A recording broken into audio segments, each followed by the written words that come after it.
Hey everyone, my name is Gabriele Battista from Homes into Reality, and every single week we're talking about becoming a first-time buyer in Toronto. And this week we're diving into Toronto condos, and we do that every single month, and we look at the different costs to either rent or buy different types of Toronto condos and how that changes on a month-to-month basis. November numbers are out, so we're going to get into that in this video. Before we jump on in, if you are a first-time buyer in the city of Toronto and you're looking to make your first big move in 2024, feel free to reach out below. My phone number, my email, and a link to book a call with me is all below. I'm happy to touch base with future homeowners in the comments, like, subscribe, all that fun stuff.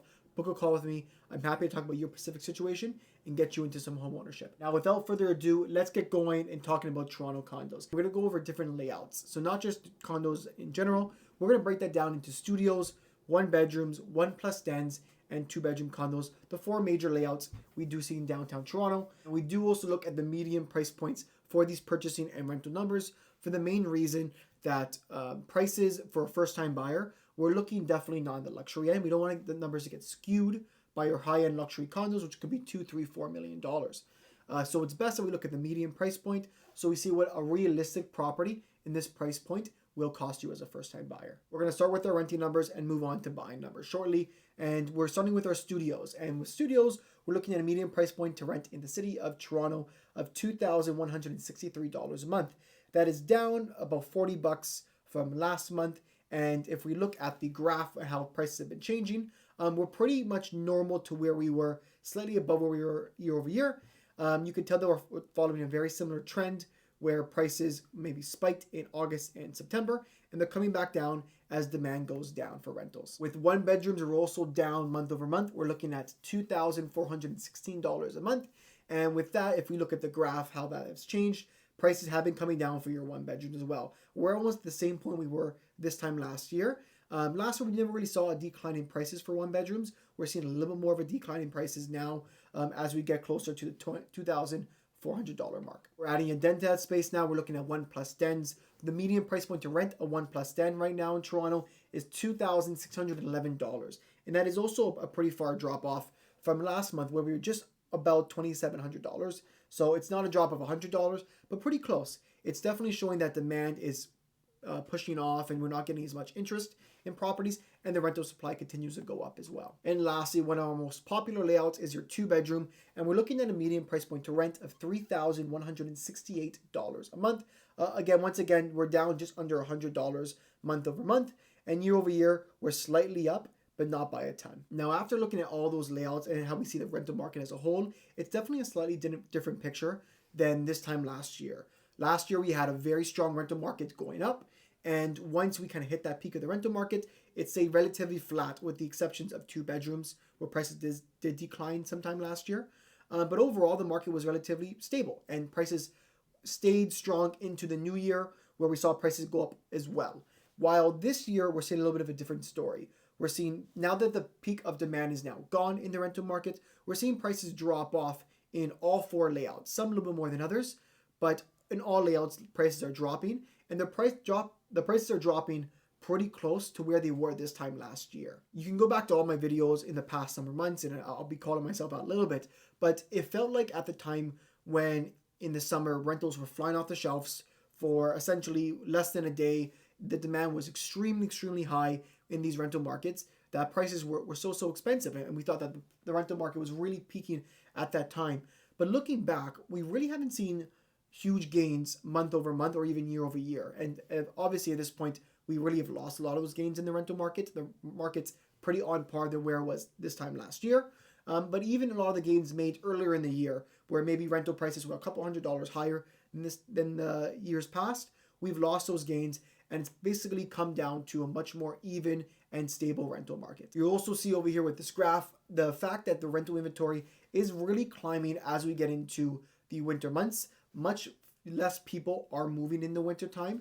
It's not as competitive, and tenants have more options to pick and choose what rentals they want to go for. And the really motivated landlords are likely renting out for a little bit less to get tenants in a little bit earlier and avoid vacancy. It's an interesting conversation because a lot of times people have to move in the summertime months. Either they're starting school or they just want to move during the warm weather where it's easier to get people to help out. It's not as miserable moving in the warm versus in the snow.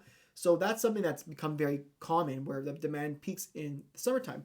But it may be a good conversation to have about moving in the winter. Obviously it's not as ideal weather-wise, and but the fact that you have so little demand out there and so much more supply, you and the tenant have much more power. So if you have decent paperwork, decent background information where you have good credit, good job, you are essentially picking what you want and having a pretty decent chance on getting that property. Versus in the summertime months, you essentially have to kill the other tenants to get them. Like it is much more competitive, where you have no guarantee of getting the property that you want. Now moving on to what it costs to purchase a condo in the city of Toronto in the month of November. Once again, we are using median numbers because we want to get the first-time buyer realistic price point for these properties. With your studio condos, we're looking at a median price point to purchase of $428,000. That is a pretty big jump down from a month-over-month numbers. It's the lowest we've seen studio condos median price in the last 2 years.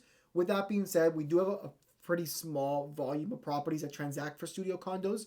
Usually it's anywhere between 10 to 30 condos will transact in a month. So because the volume is a little bit slower or a little bit lower, we're not going to get as strong data. As you can see the graph over here, there's lots of ups, lots of downs going on. It's not as seasonal as, let's say, some other properties. Now, moving on to your one bedrooms, there's much more of a volume with this type of transaction. For example, we have 171 one bedrooms condos that have transacted in the month of November for 2023. And with that price point, we have a median price of $547,500, which is down just over $2,000 month over month. So a very minor decrease. We are seeing a decrease, but very minor overall. You'll see with the graph how prices have been going. We have been seeing declines from those May peaks in prices, but it's definitely stabled out when it comes to October, November, and likely the same thing into December. For your 1+ dens, we do have a decent amount of number of transactions as well. Just over 200 1+ dens have transacted. We've seen a little bit more of a significant drop here. We've seen a median price point at $622,000, and that's a decently large, I would say, decline, especially when we're dealing with condos being a lower transaction amount. We're looking at the overall graph over here. It's the first time in several months that we've seen a drop off. You've seen from about July, August, all the way to October. Prices are relatively flat and stable. This is the first drop off that we've seen in a good bit. And lastly, we're looking at our 2 bedrooms. 2 bedrooms have been a little bit of a different story, not as stable, with a median price point to purchase of $720,000. You'll see the graph that comes up over here. It's definitely not as stable price point wise. We've had some big jumps, some big drops, but month over month down about $20,000, which is a big chunk, especially again when we're dealing with a lower price point and when we're dealing with a month over month figure. Overall, we've lost a lot of those gains from the top of the market in May, June, July, and we're definitely a little bit lower now. And we have a decent amount of volume as well. It's not like we're not transacting a decent amount of 2 bedrooms. There's actually the most transactions in condos right now are happening with 2 bedrooms, with November having 224 2 bedrooms selling. So those are the layouts, and I have a couple opinions on what's going on in the condo market as well. It is, I don't want to say the word encouraging, but it's definitely not surprising that we are finally seeing some changes in prices. Not for all of these, but in 3 of the 4 layouts, we saw some pretty big drops in the condo prices. Currently in the market right now, we're seeing a big influx of condos in the market. A lot of them being newer condos, mainly investor owned, where for whatever, it doesn't make sense for them to keep onto it if they're not owner occupied. We're seeing a lot of those properties on the market right now, and very few of them are selling just because the demand's really not there. The cash flow doesn't really make sense for investors. It's only really end users purchasing. A lot of my clientele are those end users, ironically, but there isn't a ton of transacting going on in the condo market. So for the past, I would say even 3 months, I was expecting some sort of drop in condo prices that was significant. But if we look on condos as a whole, they've actually stayed at $650,000 for 3 or 4 months straight. And we'll show up the updated November graph, which we're going to do a video about next week. But it's the first time we're actually seeing significant drops in prices for condos in different layouts. So it's a long time coming, especially because there's been so much inventory of condos sitting in the market and so little demand out there. A lot of condo owners, if they really have to sell and they really are motivated, they are, in their minds, dropping the prices a little more of a discount, and they're setting market expectations a little bit different. So buyers are not happy at the current prices that condos are at. Either they're not happy or they can't afford these prices. So they took it amongst themselves, these condo owners, these very few condo owners, to drop their price enough where there would be buyers interested. I can tell you from experience right now, most condos on the market right now are not really getting showings or moving unless their price is really attractive. Otherwise, they'll just sit in the market for a good bit. And that does provide an opportunity for some first-time buyers, especially if you're not an investor, if you're someone who wants to buy, let's say, a condo to live in it yourself. It does provide an opportunity to look to get some deals on condos. And I say that because with so much inventory on the market, we have to kind of find the motivated people there. And if we're able to find properties that maybe are listed a little bit high or listed at where everyone else is listed, but get the best price possible, that's where opportunities really come, especially if you're looking to live in the property for more than 2-3 years. You're looking to live there, let's say 5 years, and this is a long-term home that you're going to live in. For me, it makes a lot more sense where the opportunities are out there and there's a ton more inventory compared to some other markets where inventory is really low and demand is really high. So it definitely doesn't hurt, especially if you're living in that property, to explore opportunities early on. And it's nice to be able to put an offer on a property with conditions, no competition, and trying to get a price that you think is a deal in that case. The condo picture in Toronto is definitely an interesting one. Like, it's something that I track on a monthly basis on videos, and my own personal level I check on a weekly basis because there's so much going on and it's such a very popular layout and property type with first-time buyers needing an affordable price point to get in. So it's a very ever so changing market, and it will be as the market gets further into 2024 and beyond.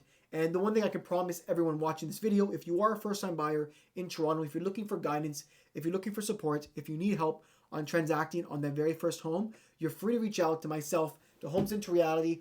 All of my information is below in the description. I love helping first-time buyers get into the dream of homeownership, making that a reality for them. So feel free to reach out, give me a like, give me a subscribe, comment what you want to see more of on this channel. I'm looking forward to hearing from you. Have an amazing day and take care.